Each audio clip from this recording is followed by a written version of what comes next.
حشر میں سید وہ تم سے بھی کہیں گے دیکھنا۔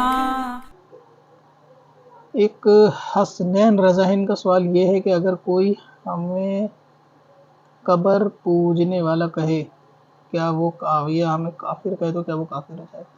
حدیث پاک کے اندر تو ہے کہ اگر کوئی شخص کسی کو کافر یا مشرک کہتا ہے کہ بھئی یہ کافر، اس کا لفظ چاہے کیسے بھی ہو، تو کفر تو پھر دونوں میں سے ایک پہ لوٹ کے آئے گا۔ اور یہ تو موجودہ دور کی کہانی ہے کہ آپ کہیں بھی اہل سنت کہ کسی بھی علماء کو بھی دیکھ لیں گے تو آپ ان کی کمنٹ کے نیچے آپ کو کوئی نہ کوئی ایسا بد عقیدہ کہ جس کو خود عقیدے کی خبر نہیں ہے، آپ کہہ لیں گے جس کو ٹوائلٹ جانے کا طریقہ بھی نہیں آتا، وہ قبر پوجنے والا یا اس طریقے کی بات کہتا ہے۔ کسی کے اوپر یہ تہمت لگانا کہ وہ قبر کی پوجا کرتا ہے، اول تو یہ گناہ کبیرہ میں سے بھی ہے، باقی اگر وہ واقعی قبر کی پوجا نہیں کرتا وہ تو قیامت میں یہ حساب تو وہ دے گا کہ قبر کی پوجا کرنا کس کو کہتے ہیں۔ رہا یہ کہ لوگ کہتے ہیں تو کہنے سے پریشان ہونے کی ضرورت نہیں ہے، لوگوں کا کہنا آپ کے حق پہ ہونے کی نشانی ہے۔ انبیاء کو بھی جادوگر کہہ کر بلایا گیا، ان کو بھی یہ کہتے تھے کہ یہ جادو کرنے والے ہیں، تو کیا لوگوں کا ان کا جادوگر کہنے سے یہ بات ثابت ہوتی ہے کہ وہ اللہ کے نبی نہیں تھے، جادوگر تھے؟ اس سے یہ چیز ثابت نہیں ہوتی۔ تو اس لیے اگر وہ آپ کو کہتے بھی ہیں کہ آپ قبر کی پوجا کرتے ہو، ظاہر ہے کہ ان کا نظریہ ہے، ان کے دماغ میں یہ چیز بھری گئی ہے، ان لوگوں نے بھری ہے جو دنیا کو درس دے رہے ہیں کہ لڑائی جھگڑے والی باتیں نہیں کرنی چاہیے، لیکن ان کو یہ چیز سکھا دی کہ فلاں شخص قبر کا پوجنے والا ہے۔ یہ وہی منافق ہے جو آپ کے ساتھ آ کے بولتے ہیں کہ سب ایک ہو جاؤ، ایسے دور میں پرفتن باتیں نہیں کرنی چاہیے، سب کو ایک ہو کے چلنا چاہیے۔ وہی لوگ آپ کی کمنٹ میں آپ کو مشرک کہہ رہے ہیں، وہی لوگ آپ کو ایمان والا نہیں کہہ رہے، پھر وہ کہتے ہیں کہ سب ایک ہو جاؤ۔ جب ہم ایمان والے نہیں ہیں تو پھر ایک کیسے ہو سکتے ہیں؟ غیر ایمان والا بھی آپ کی مسجد میں آ جائے، نماز پڑھے، ایک ہو جائے، یہ تو سمجھ نہیں آتی۔ یہ تو کسی کو بھی مطلب دین کی دعوت دے دیں گے، چاہے وہ دین سے مراد یہ کہ نماز کی دعوت دے دیں گے، چاہے وہ مشرک ہو یا نہیں، کیونکہ ان کا نظریہ یہ ہے کہ سب ایک ہے اور لیکن ہم مشرک ہیں، یہ بھی ان کا نظریہ ہے کہ ہم مشرک ہیں۔ تو جو لوگ کہتے ہیں آپ اس پہ صبر رکھیں، یہ قیامت کے اندر خود حساب دیں گے، اور اس میں آپ کا فائدہ ہے۔ جو آپ کو اوپر بہتان لگا رہا ہے، الزام لگا رہا ہے، اپنی نیکیاں آپ کو دے گا، ورنہ یہ کہ آپ کا عذاب اپنے سر پہ لے کے جہنم میں جائے گا، جب اس کو پتہ چلے گا کہ پوجا کرنا قبر کی کیا ہوتا ہے اور تعظیم کرنا کیا ہوتا ہے۔ آج کل تو لوگ کسی چیز کو چومنے کو بھی شرک کہہ دیتے ہیں، سجدہ ہی ہو جاتا ہے ڈائریکٹ چومنا۔ تو ایسے ایسے اندھے بھی موجود ہیں سوشل میڈیا کے اوپر، تو ایسوں سے جو ہے وہ تھوڑا بچ کے رہیں، دور رہیں۔ رپلائی کرنے کی ضرورت نہیں ہے، کیونکہ جاہل کو ہر چیز ثابت کرنا ضروری نہیں ہے۔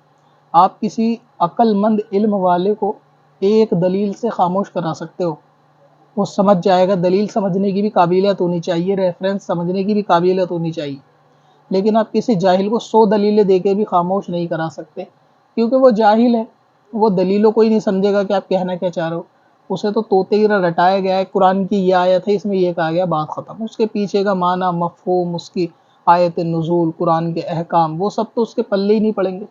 اس کو تو یہ پتہ ہے کہ بس پیراسیٹامول ہے، بخار ہونے پہ کھانی ہے، بات ختم۔ اس کے پیچھے کا کانسیپٹ تو نہیں جانتا نا وہ بندہ، تو اس لیے جاہل سے بحث کر کے آپ جیت نہیں سکتے۔ تلوار باز کے آگے تلوار باز ہو تو مقابلہ برابر کا ہو سکتا ہے، اور اس میں سے کسی کی جیتنے ہارنے کا آپ طے کر سکتے ہو کہ جو زیادہ ایکسپرٹ ہوگا وہ جیت جائے گا۔ لیکن اگر تلوار باز کے آگے کسی جاہل کو تلوار دے دی جائے نا، تو اس میں تلوار باز کا ہارنا طے ہوگا۔ یہ بات بالکل فیکٹڈ ہے، آپ ٹرائی کر کے دیکھ لینا کسی کے ساتھ، کیونکہ تلوار باز اپنے پیتروں سے، اپنے اصولوں سے لڑے گا، سامنے والا تلوار باز ہوگا تو وہ بھی ایسے لڑے گا۔ لیکن جو جاہل ہوگا تو اس کو اصول اور پیترے پتہ ہی ہوں گے، وہ تو اندھا دھند چلائے گا، تو اس میں جان کا خطرہ تلوار باز کو ہو جائے گا۔ تو یہ بھی چیز ہے کہ تلوار باز جو ہے وہ جاہل سے تو ڈیفینیٹلی ہار ہی جائے گا، بھلے سامنے دونوں مقابلے کے ہوں، تب تو آپ کسی پہ بیٹ لگا سکتے ہو کہ شاید یہ جیتے یا یہ جیتے، لیکن جب مقابلہ جاہل سے ہونا تو پھر وہاں پہ اس کا بچنا تلوار باز کا، کتنے بھی پیترے جانتا ہو، تھوڑا مشکل پڑتا ہے۔ تو یہ اصول ہے، آپ اس کو سمجھائیں گے نا کہ کسی کو قبر پوجنا کیا کہتے ہیں، مشرک کسے کہتے ہیں، تو بدگمانی کر رہا ہے، اسے مطلب ہی نہیں ہے ان چیزوں کے۔ قرآن کی باقی آیتیں کیا کہتی ہیں، حدیثیں کیا کہتی ہیں، وہ سب اس نے پیٹھ کے پیچھے ڈالا ہوا ہے۔ اس کو یہ پتہ ہے کہ وہ قبر کے اوپر اس نے چوم لیا تو وہ بس مشرک ہو گیا۔ اس کی ڈکشنری میں اس کے آگے کے الفاظ نہیں ہیں، اس کے آگے کی ڈیفینیشن بھی نہیں ہے اس کی ڈکشنری میں۔ قبر کو چوم لیا مطلب وہ مشرک ہو گیا، یہی سکھایا گیا، یہی پڑھایا گیا، تو ایسے جاہل سے آپ کیا ہی بحث کر کے سیکھ جاؤ گے۔